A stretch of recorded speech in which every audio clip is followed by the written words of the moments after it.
Hello collectors! What can we do to put you into a used car today? We have great financing deals here. I'm just kidding. If you've ever been out and tried to buy a used car, you know used car salesmen get a bad rap there. Um, but today I'm showing off these models because I have to sell a bunch of models and make some room for new projects. So a lot of these, almost all of these are 3D printed wheel projects that I've done. And some of them are my own design, like this one. Some of them are just whatever I saw in the images. So like those are Audi wheels, of course. Um, this one actually just has some green light wheels, this AMX. But I think all the other ones have 3D printed wheels.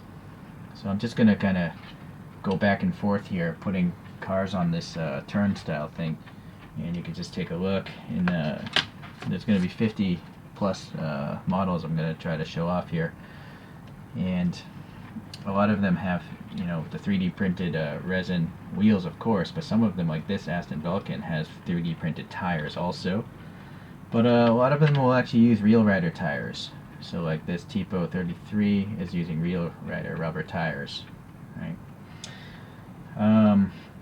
This Buick GSX I just drilled and glued together. It's using Real Riders. But later on in my projects, I learned to just not drill them apart, and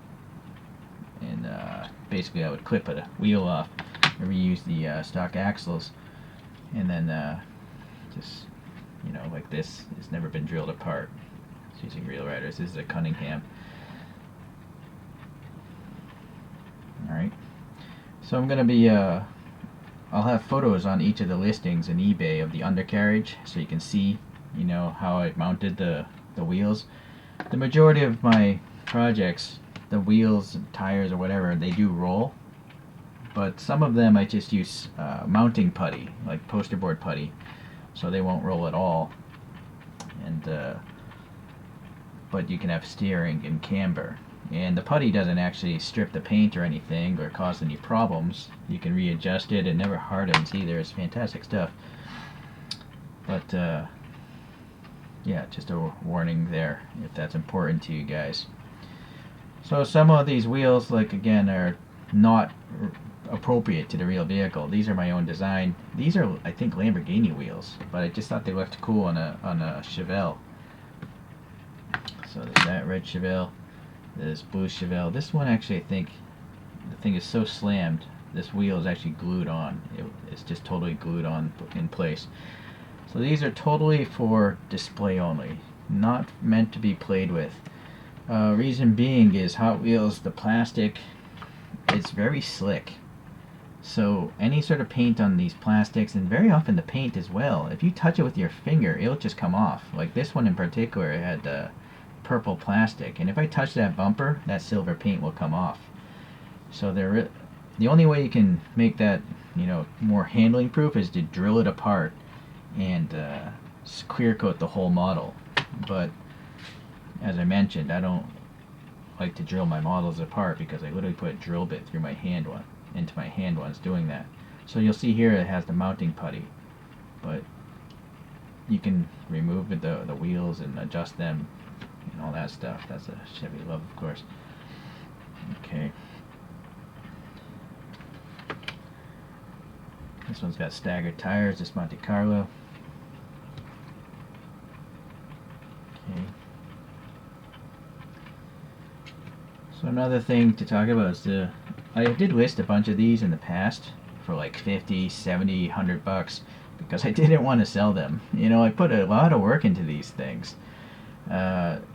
It takes several hours, a couple hours for me to design the wheels properly. Sometimes I have to make them 2 or 3 times because I don't get the size right. There's a Decatura truck that's pretty funky. So it takes hours for the 3D printer to actually print. Then after that is done, I have to clip off all the support structure. And then after that, I very often put it into a UV box and let the resin fully cure so it's hard. Then after that, I have to actually paint the models with an airbrush. That's why a lot of the details are kept. The paint layers are very thin. And then after that, I have to put all the things together and all that takes time. I think the fastest one I've made, maybe 6 hours, but maybe 10 hours for a lot of the other ones. So you have to ask yourself, how much money do you make in 6 to 10 hours? No matter how pitiful of a job you might have, you're going to make more in 6 to 10 hours than the cost of one of these Hot Wheels I'm putting up on eBay. So that's my little salesman shill right there. But here's another issue. International shipping has gone up here over in Thailand. Before, the minimum envelope was like $7 to ship something. But nowadays the minimum envelope is like $10 to $11, depending on the exchange rate. And that's just an envelope. So some of these, my minimum eBay shipping cost is now like $11. If it's a boxed item, like a display box model, I have to charge $15 just to get it out of the country.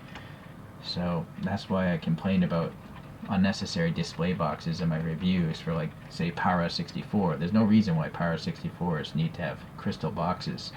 It's just wasting plastic and costing us money. Now this one took a long time because it's a color shift paint, and this one I had to drill apart because I color shift painted the whole thing, and I can't just paint it because it'll mess up the windows. So this one I'm going to list for a lot more. Ah, boy, what else do we... Here's a Jag. Wheels of my own design on that one. Overlapping shards. A lot of my... There are videos on every one of these models, so if you recognize them, just search the channel. But some of the wheels like this one, they would be impossible to make in the real world because they're 3D printed versus, say, CNC milling or molding. So that's kind of some of the fun part of designing a lot of these projects here. Alright, but these are like just regular Lancia wheels. But these are, again, an example of the overlapping spokes and stuff like that. You couldn't actually make wheels like that in the real world unless you had like a metal 3D printer.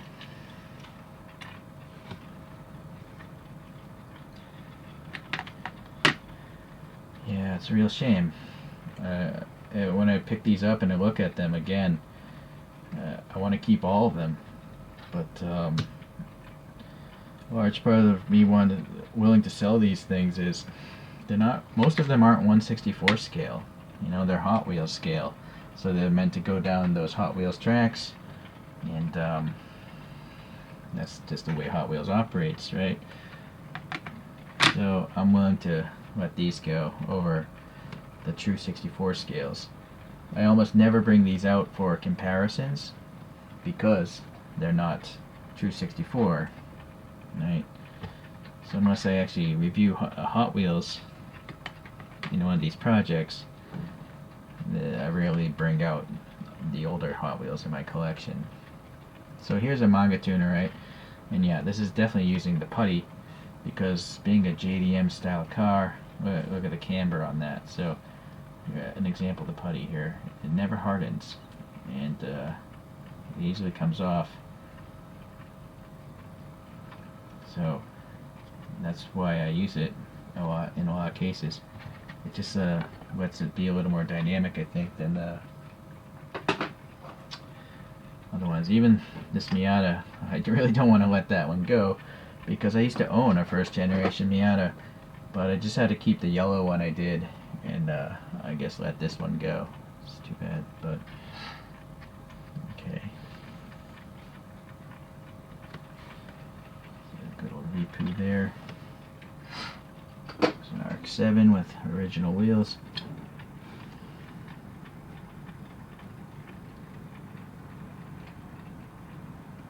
Okay. Here's an older RX-7. Now this one's using those reel riders, you know, the rounded ones. This one seems to have brakes as well, which is another topic. The brakes are always going to spin with the wheel because there's no way for Hot Wheels to accommodate the brakes staying in one place. There's no like little tab spot there. we got two McLarens of different colors. They're the same McLaren, just different colors.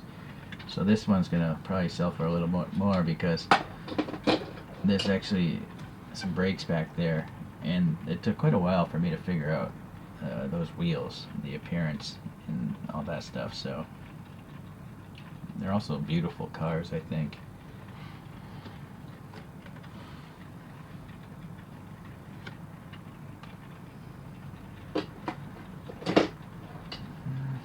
Here's a Mercedes with my own wheel design there. Some swept wheels. Market Cougar. I forget what kind of wheels those are. Could be my own design, but I have a feeling those are real wheels in the real world.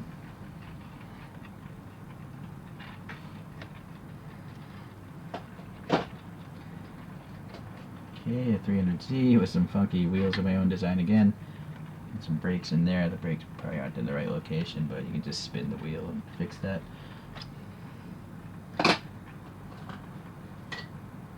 These are my own design as well. Some retro style wheels for this Plymouth.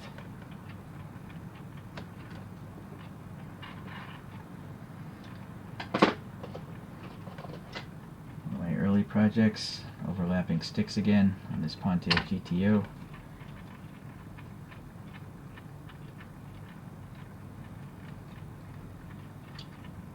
Okay, one of the rare Matchbox cars that I have here with some Fuchs 4-spokes. Whoa, come on. So clearly that one rolls. I really don't like rolling models because they do fall off these turnstiles. There's a Porsche 935, I think it's a 935, but those wheels are my own design. They're kind of retro, kind of like DTM style, or endurance racing style. Pretty fat tires. These are real wheels in the real world. I think they're like 5150 wheels on this Magnus Walker guy. I think it's, I forget the guy's name, but the wheels he has on his Porsche 924. Although this is a 944. And then this Taycan here. The inspiration for those wheels was the actual canopy. So the window outline is the shape of the spokes.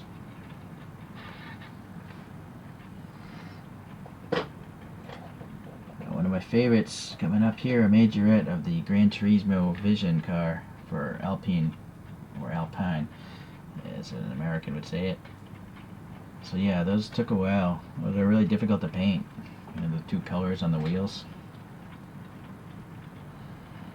But that's a cool one, I think. One of my favorites. Oh, I probably should have taken that. Oh well, whatever.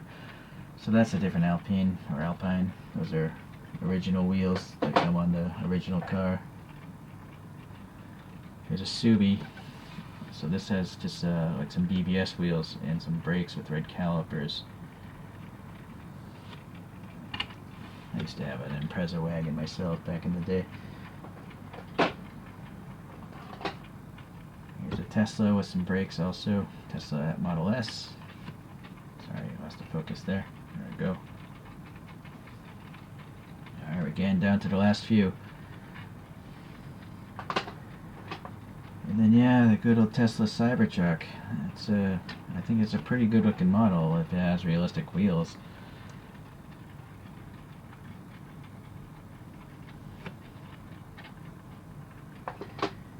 Another one of my favorites is the first Silica.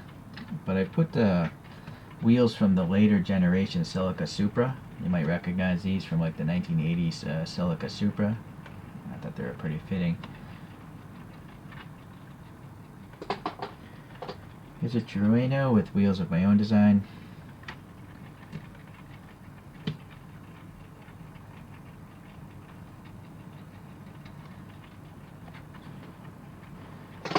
Here's a Majorette Hiace with wheels of my own design. They're supposed to be like a random city map with some buildings taller than others. So some of the protrusions stick up, some of them are indented. That was the design idea behind that one. I like that it has, you know, the plastic lenses. good old Land Cruiser with the original wheels, I believe. Or I got inspiration from photographs of Land Cruisers with those type of wheels. 2 more to go. And then we have a Triumph Spitfire. No, I'm sorry, it's a Triumph TR6 with some mini lights. Whoa, sorry.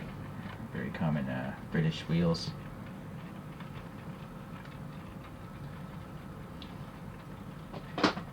And the last one is the Volvo T5 Wagon with wheels of my own design, overlapping sticks again.